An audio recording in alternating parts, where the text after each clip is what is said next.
Hey guys, Kyle Cordion here. This is going to be my recap for our stop on Lake Okeechobee. This is 2021. It's the very first ever event that is now the Major League Fishing Pro Circuit sponsored by Tackle Warehouse. This is stop number one. We had 165 anglers set to compete for this event. I think ultimately only 162 or 163 competed due to some other things that were going on. But Lake Okeechobee is the second time I've been there. I was there again for my first time in 2018. My dad was there with me. Caught a lot of fish, never did get on any big bites. If you watch practice was really tough for me too. We only get 2 days of practice this year. Another new rule, so really small amount of time to condense a large body of water down, figure out where you want to spend your time in the tournament. Ultimately for me, neither one of my 2 days of practice led to an area that I wanted to fish in for the most part. I felt a little bit more confident in one area. My roommates, Mosley and Chad, had a few more bites in a certain area, so I decided I'm just gonna go wing it, and I'm gonna have day one of the tournament be day three of my practice, get in an area that I knew had good watercolor. I had a few bites around the area, but ultimately where I caught all my fish, especially on day one, I had not made a cast there at all. I had seen it back in 2018, but I never made a cast there this year. So talk about fishing open-minded. This is the first time I've ever done that, and I kind of like the way it felt. But I want to go over some of the stuff that I did, what equipment I used, baits I used, show you the stuff I did, talk about it a little bit. I get asked a lot why I quit doing my recap videos, and I'm going to pick it back up now. So I just didn't have time before. I'm going to make the time now. So hopefully this is something you guys appreciate. Back home in Oklahoma, it's cold. I got my hoodie on, not my other jersey. But anyway, so day one, I get to the starting spot again, hadn't made a cast, didn't know where to fish, where not to fish. I kind of liked it. Right off the bat, I decided I'm going to start punching these mats. There's a whole lot of mats I found in there. And so for mat punching, as you saw in practice, I was doing that quite a bit, and I caught a couple fish doing it. And I had two different baits I was going to. One was a kind of a creature style bait, and the other one was this punch shad. So this is a new bait you're going to be seeing coming out by Jawtec. Jawtec's a new bait company that used to be, so they're an old bait company.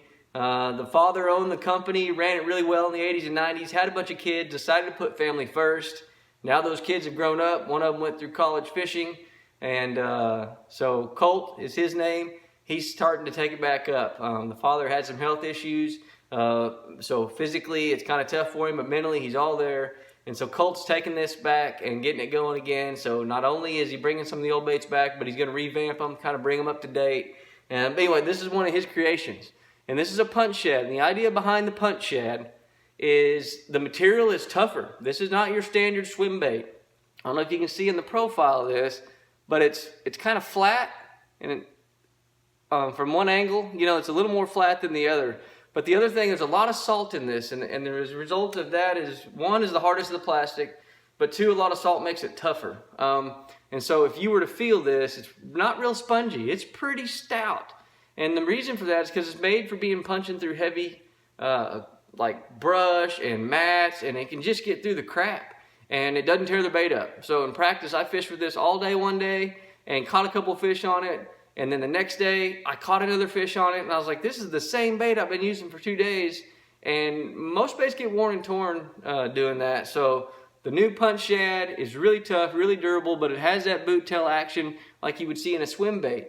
A lot of times fish don't see that getting punched through mats, so it's really innovative, it's really cool.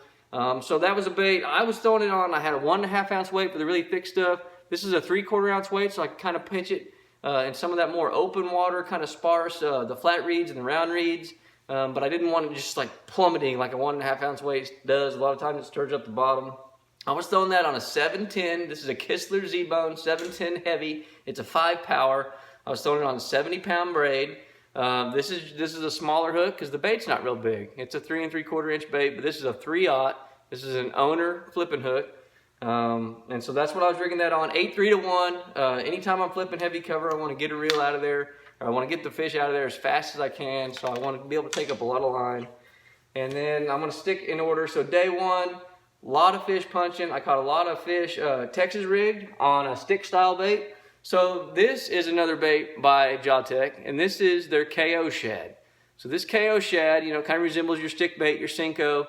You can Texas rig it, which I did it on day one. I Texas rigged it, but I've already snipped that off.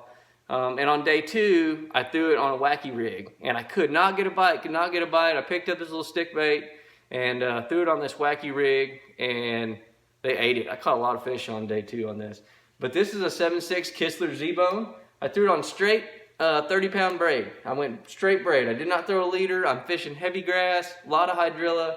I want to be able to rip through that grass. These fish are not always line sensitive in that scenario. And if I hooked a big one, I want to have my best chance of getting it. So I chose to throw it on all braid. So again, this is a 7.6. This is just a medium heavy, but a longer rod. I wanted as much fulcrum power as I could get on that fish. Just throwing that on a wacky style bait, wacky style hook. The other thing you saw on day 2, I was throwing a swim bait, and people kept asking what kind of swim bait I was throwing. This is a flashy swimmer, and it's a big hook. You know, I told you this particular bait, it's another punch shad, but this is kind of a more Houdini style color, and he just custom made these for me. So these are not necessarily colors I want to say that are available at the moment. But I threw this on a 1/4 ounce flashy swimmer. I chose the gold blade. It's just something that seems to work better sometimes in Florida. And so I chose a gold blade. It's a 5/0 hook, so it really consumed a lot of that bait. But as you can see, that tail still kicked really well. So again, this is such a diverse bait. It can be used as a standalone swim bait. It can be used something punching through heavy cover like we've shown here. I was throwing that on 20-pound fluorocarbon. If I was going to go fluorocarbon, I was going to go strong, go stout with it. This is a Kistler Z-bone. This one here is a 7.6 medium heavy, so I still wanted the length. I want a little bit more play in the rod, give those fish a little bit more of a chance to load up on that bait. The other moving bait that I caught them on, this is a new bait by Motion Fishing. They call this a seeker. This is their new chatterbait, and I want you guys to get a good look at that head. It's really cool. It's got a very unique design and a shape to it. This particular color's got some blue and some green pumpkin in it, almost like kind of an Okeechobee cross style. It's got cool red eyes. And then you'll notice on all of their seeker chatterbaits that the blade's going to match one of the color themes. So you're going to see black and blue blades, black blades, white blades. So the blades are going to match. Same thing. There's that punch shad. There's that punch shad again by Jawtec. Use that as a trailer. And I caught a couple fish on this on day 1 and day 2. Again, I was throwing 20-pound fluorocarbon. This is a 7'2" Kistler KLX feeling reel. Throwing on a 6.8 to 1 gear ratio. The feeling reels are incredible. Again, if you don't know about the KLX feeling reel, it's a rod that starts out graphite and transitions to fiberglass. As you see you can almost visually see the transition as the rod kind of changes color. So it's visually to the eye. You can see the tapering and the change of material in the blank. And here's the other thing that you saw me catch some fish on if you watched any of the practice videos. And I lost a big fish on this in the tournament. This is a swim jig. Again, this is by Motion Fishing. This is just a 1/2 ounce, black and blue. I think they call that color bruiser. Again, there it is. There's the Jawtec Punch Shad. Use it as a trailer just like a swim bait. Again, that trailer, that boot tail will still swing just like any swim bait, but because the material is so tough, it's going to be durable. It's going to last a lot longer than your standard trailer. And then Jawtec, they made this thing to handle tough. And then Motion Fishing, both on the chatterbait and here, they've got a really cool bait keeper. The chatterbait's got the hook, the swivel keeper on it, so your baits don't slide down like at all. This is the new Kistler reel. You guys are going to start seeing a lot more of these in my hands. So this is the Series 1 Kistler reel. This is left-handed because I'm a lefty. 7.3 to 1. I was throwing it on straight 50-pound, super slick, 8 braid. Throwing it on a 7.4 medium heavy. This is a Kistler Helium 3. These reels really stood up to the test of Florida. I've got to be careful. I'm going to hook like all kinds of things as I'm swinging this around, but I want you to see this reel. So the Series 1 has this glossy black finish, and the Series 2 is kind of a matte black finish, but you can see this is 7.3 to 1. It's also got a cool little dial here that if you want to turn and put the indicator on what pound line that you're working with. So it's a good way if you guys have trouble telling whether you're throwing, 15 or 12 or 17-pound fluorocarbon.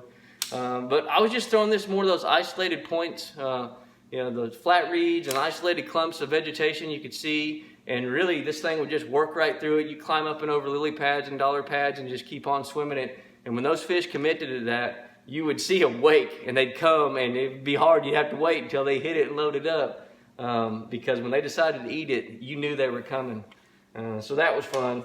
Anyway, we had a really good event. For as tough as our practice was, we caught almost 14 pounds on day 1. and seems like almost 12 pounds on day 2, and we finished in 56 overall out of the whole group of guys.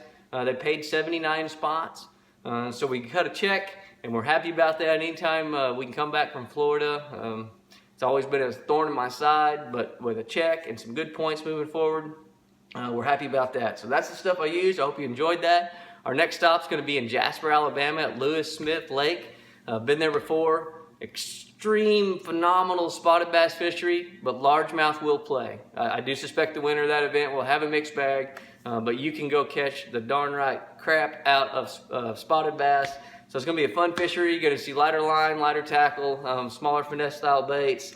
If you watch the video, guys, don't forget to get your Calcos, clipping coals. These 2.0s, you guys have seen these puncture-free system. It's really the best puncture-free system out there. Don't forget to get your money beam. Now, this thing floats in the live well, and I always kept the fish that I thought was smallest on one, so if I caught another one, I could quickly hang them up there and see which one I needed to cull next. So check out the money beam and the clip and coal 2.0s at calcosfishing.com. And anyway, thanks for watching. Hope this was worth your time. Click like, click subscribe if you want to, and ask me any questions anytime. So the next time you see is going to be Smith Lake.